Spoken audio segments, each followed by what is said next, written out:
Great. Good afternoon. This morning, the Secretary General attended the 70th session of the Advisory Board on Disarmament Matters, and he thanked the board for their contribution to his disarmament agenda.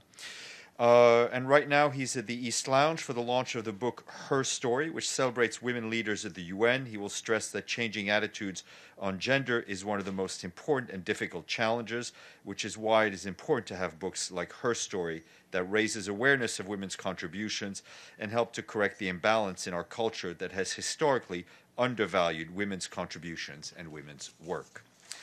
And as you heard earlier today from Virginia Gamba, the number of children affected by armed conflict and the severity of grave violations affecting them increased in the past year. That's according to the annual report of the Secretary General on Children in Armed Conflict, which she presented to you. Ms. Gamba said that this shows how in too many conflict situations, parties to the conflict have an utter disregard for any measures that could contribute to shielding the most vulnerable from the impacts of war. Over 21,000 grave violations of children's rights have been verified by the UN from January to December 2017, an unacceptable increase from previous years. The number had been 15,500 in 2016. And over 10,000 children were killed or maimed in 2017, with numbers growing substantially in Iraq and Myanmar, while remaining unacceptably high in Afghanistan and Syria. Stéphane de Mistura, the Special Envoy for Syria, briefed the Security Council this morning by video conference. He said he's gravely concerned at the turn of events in the country's southwest, with a full-scale ground and aerial offensive taking place there. He warned that a situation similar to Aleppo or eastern Ghouta could happen once more, and he urged all parties to use existing channels to work on arrangements to prevent further human suffering.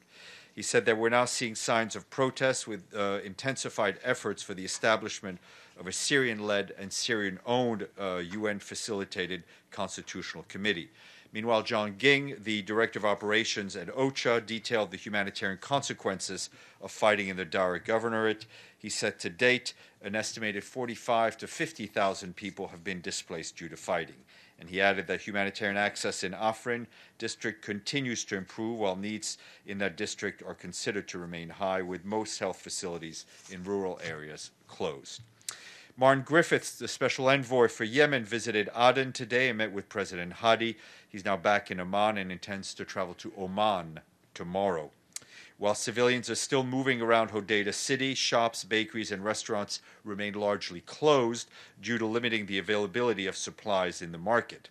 According to humanitarian partners, basic commodities, including wheat, flour, vegetable oil, cooking gas, have become scarce in markets. Where available, price of wheat and vegetable oil have increased by about 30%, while prices of cooking gas increased by 52% in the last week.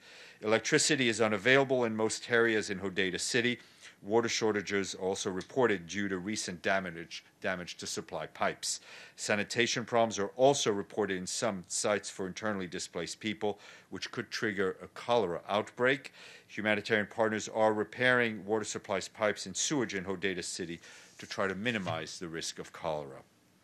And you will have seen that in a statement we issued yesterday afternoon, the Secretary General said he's following with concern the rising toll of intercommunal clashes in central Mali, including the killings of 22 people in the village of Kumuga in the Mopti region on June 23rd. He calls for calm and restraint and urges all parties to seek a peaceful solution to their differences and reconciliation through dialogue. The Secretary General is concerned about reports of human rights violations committed against the population by government forces, including in the village of Nantaka on June 13th. He underlines the needs to hold perpetrators of all crimes accountable and to bring them to justice. In that regard, he welcomes the investigation announced by the Malian authorities and the disciplinary measures taken. The full statement is online, and yesterday the UN mission also expressed its grave concerns about grave human rights violations in central Mali and said the investigation has concluded that soldiers from the Malian battalion of the G5 Sahel Joint Force summarily or arbitrarily executed 12 civilians in the Bulkesi cattle market on May 19th. The mission has provided its investigative report to the Malian government. More details on the web. And our humanitarian colleagues tell us that close to 1 million people are believed to have been displaced in 2 regions of Ethiopia since early June of this year due to intercommunal violence. Authorities in Gedeo registered more than 793 displaced, while at least 185,000 are believed to be in West Guiji zone, where registration is still limited due to insecurity.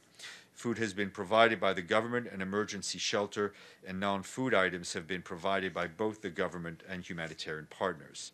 Last week, the government of Ethiopia and humanitarian partners jointly launched a response plan requesting $117.7 million in the coming 6 months to deliver immediate life-sustaining assistance and access to basic services to the displaced. And today is Micro, Small, and Medium-Sized Enterprise Day, dedicated to companies which employ fewer than 250 people. These enterprises are the backbone of most economies worldwide and play a key role in developing countries. However, they face many challenges, such as limited access to finance, and today encourages countries to foster and facilitate their growth. Masuji. Thank you, Stéphane. My question is about this dispute between the United Arab Emirates and Qatar, which is now going to the Hague court.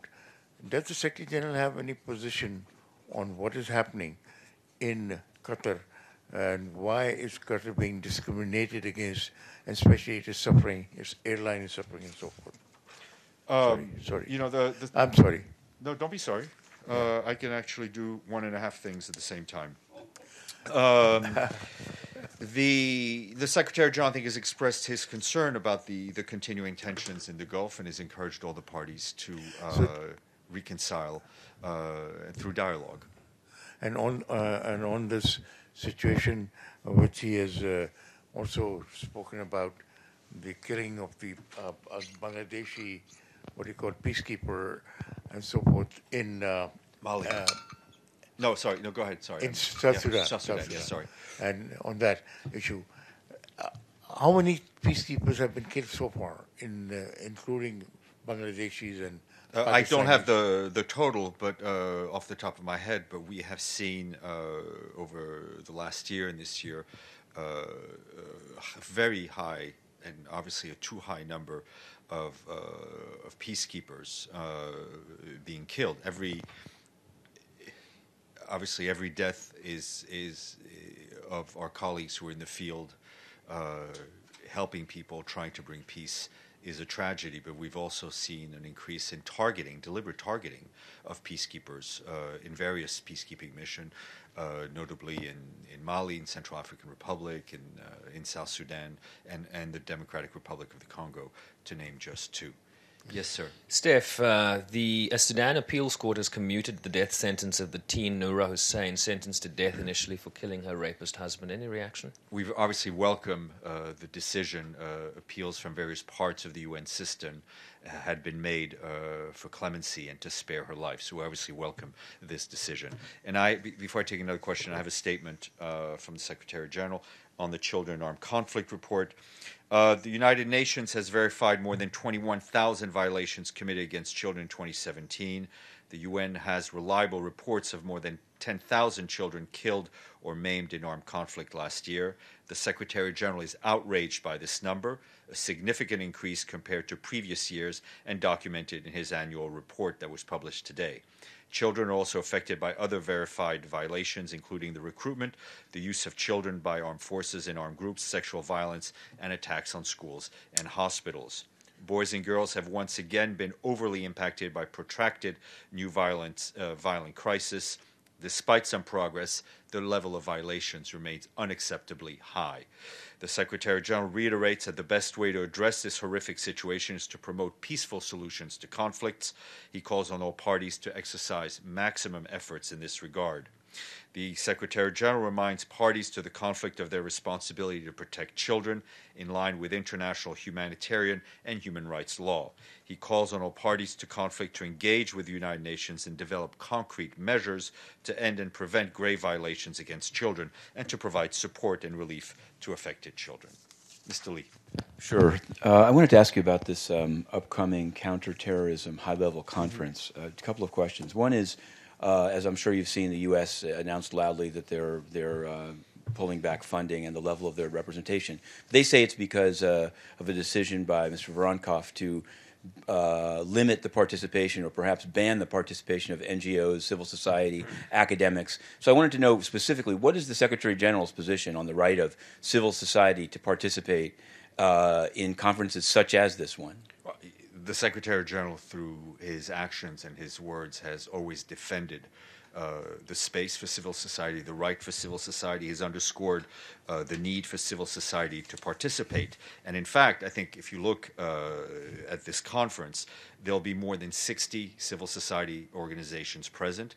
The UN is in fact helping pay the way for a number of these organizations to ensure that there's broad representations. There'll be over 84 representatives of civil society. I mean, the conference as a whole is an opportunity for governments, for regional organizations, for civil society and law enforcement experts to have practical and operational discussion that we trust will lead to real impact on the ground where it matters, and forge a new and innovative partnership to address evolving threats of terrorism. Civil societies organizations have a vital role to play in the efforts to combat terrorism, and they will be participating actively in the second day. So I think any objective look at the way the conference is organized will tell you that there is actually very broad and active civil society participation. On the issue of the U.S. Participation, obviously every government, every member state is free to choose the level of representation. We're very thankful and appreciate the U.S. participation in the conference. And also, I think, very importantly, the U.S.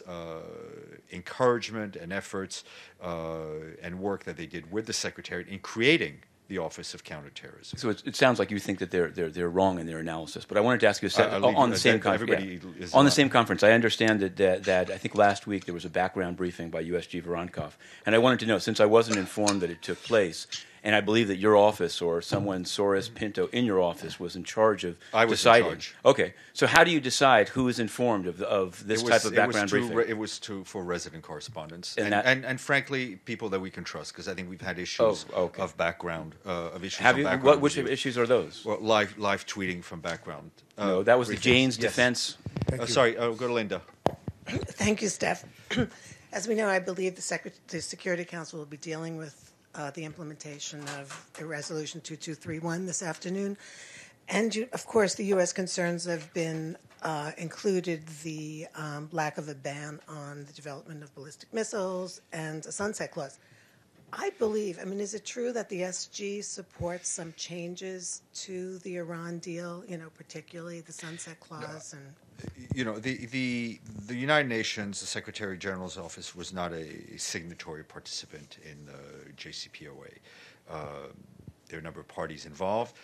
Through a Security Council resolution, the Secretary General has a number of responsibilities in reporting, which he will fulfill.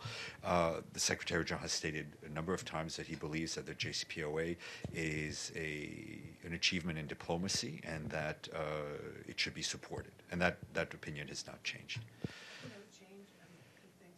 His opinion has not changed. What changes are made to the agreement is up to the parties who created the agreement. Stefano. Yes, again on the migrants issue.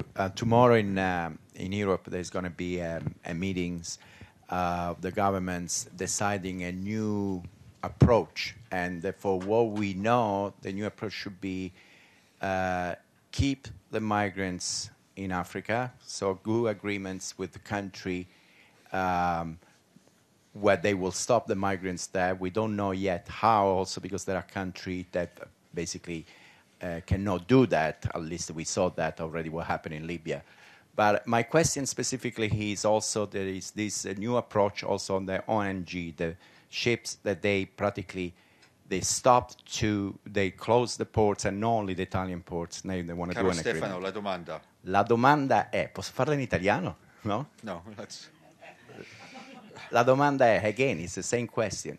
The Secretary General last year said that to do agreements to reach agreements with countries that cannot hold migrants or refugees because they cannot respect their human rights. They are in a situation of chaos. They cannot do that, means not respecting international law.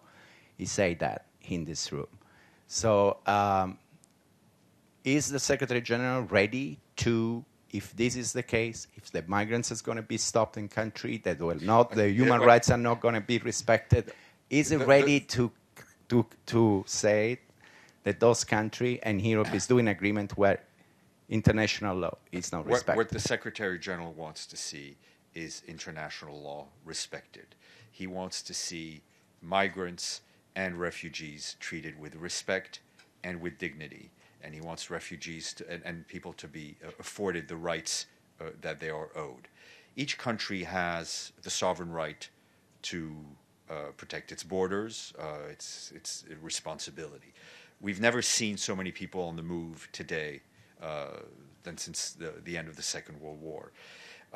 What we need are global solutions, and that's why the Secretary General, through his Special Representative, Louise Arbour, is so invested in the global migration compact.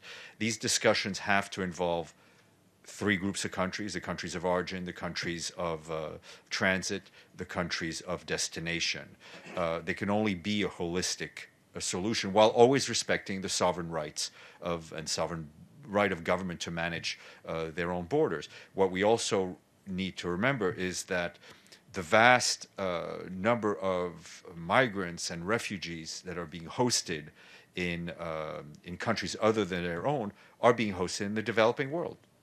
They're being hosted in the poorest countries. Those are the countries that are making the greatest sacrifice. The Secretary General, as he's said recently, has been and continues to be concerned about the shrinking space for refugee rights in a number of developed countries. Yes, sir. Thank you, Mr. Stéphane. Secretary General urging for free, fair and credible election in Bangladesh. But last Thursday, the mayoral election of Gazipur city, near capital city Dhaka, aimed widespread irregularities and show of muscle by the ruling Awami League activists and by the police. And our fellow journalists face harassed while they are covering the city polls election in Gazipur. So how you are observing this situation? I was not aware of this particular case. I will look into it and get back to you. Mr. Lee. I have a couple of questions about Morocco, UN security, and the Secretary General's own live tweeting. But I did want to ask, just since you said what you said, this was a Jane's Defense event in the library that was under Chatham House rules. It wasn't under background.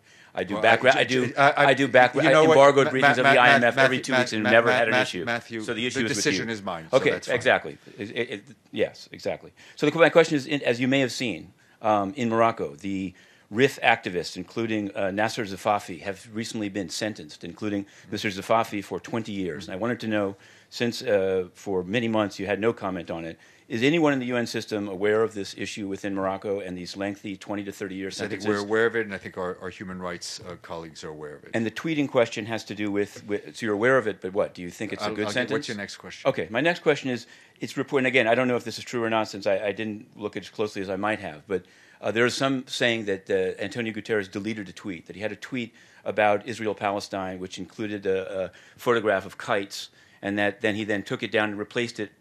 Yes, there was a photo that was not the right photo that was used, so we deleted it. But who runs his account? Who actually does the tweeting? It's run out of his office. Yes, Masood. Okay. Thank you, Stéphane. Stéphane, on this United Nations report on human rights violations in Indian-occupied Kashmir and Pakistan, Pakistan has accepted the UN report and is willing to open its doors, while Indian, Army Chief Bipin Rawat has rejected it. Do you have any thing to say about that? No, I think we've said all that we've said about the report. I think the report, these reports are important tools for the UN's human rights architecture. Okay, great. Go ahead. Thanks so much. I'll keep this brief. I thought you'd have something on South Sudan, but I want to be sure to ask these two questions. I expect to have something on South Sudan. Okay. These two questions are as follows. Number one, I received a return message that Ms. Heidi Mendoza of OIOS is on leave, and I haven't, since having raised some issues to OIOS, I wanted to know Is she on a long-term leave? I don't check most of my colleagues' leave. I guess the reason I do is because OIOS is the entity that would either be okay, auditing. Matthew, I Okay, don't comment on emails between and my you question and is OIOS. this: that is Firhan on Monday, when I informed him that on Friday I had been during an event at which the Secretary General was giving a speech, made to leave by UN security, while other non-resident correspondents, with a distinction you just cited, were still in attendance. He said to talk to security, and that seems strange to me because it seems to me that the Secretariat, like there's civilian ruling. I think if there are any issues that you have, My issue is that if you have any issues with your access, you should take them up with DPI and the people who actually issued the accreditation. They came and they said there was nothing they could do. So can security just at will